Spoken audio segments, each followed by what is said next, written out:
Hello friends, দেখো আমার মেয়ে একটা বড় ডল নিয়ে খেলা করছে। ডলকে আবার চুমা দিচ্ছে।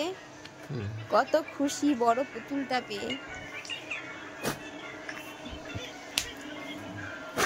দেখো আমি রান্নাতে চলে এসেছি। আজকে আমার রান্না আছে ইটে মাছের কষা। ইটে মাছ, এই যে আমি ইটে মাছের জন্য আদা রসুন কেটে নিচ্ছি, ধুয়ে মিশিয়ে। এই যে মাছটা আমি আগে ভেজে রেখেছি। এই যে আদা রসুন লঙ্কা জিরে একসঙ্গে দিয়ে মিক্সিতে পেস্ট করে নেব। বলতে এখন তো বলতে পারছি না, ভোট মোট হচ্ছে তো, কারণ আমাদের যে সমস্যা আমরা যে আমার পেস্ট করা হয়ে গেছে।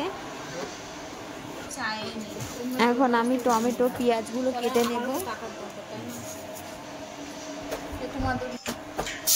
এই যে আমার তেল গরম হয়ে গেছে, পেঁয়াজগুলো ছেড়ে দিলাম। ভালো করে লাল লাল করে ভেজে নেব। তারপরে মশলা টমেটো কুচি সব দিলাম। আর আমার জল তেষ্টা পেয়েছে। মশলা ভালো করে কষানো হয়ে গেল, জল ঢেলে দিলাম।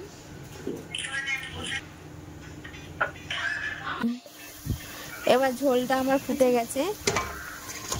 তারপরে মাছগুলো ঢেলে দিলাম।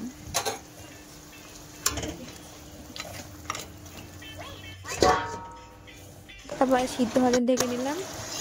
এই যে আমার তরকারি হয়ে গেছে। এই যে আমি আরেকটা বাটিতে ঢেলে নিলাম।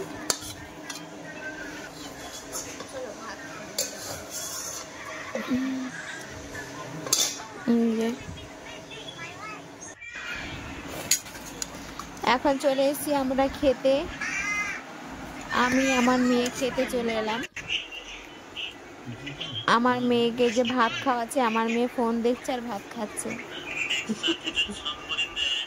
কি খাচ্ছে? এটা মাছ। মাছ এটা মনে হয় ইটে মাছ। ইটে মাছ ভালো লাগে না। ভিডিওটা এখানে শেষ করছি। ভালো লাগে লাইক কমেন্ট শেয়ার করো। Thank you.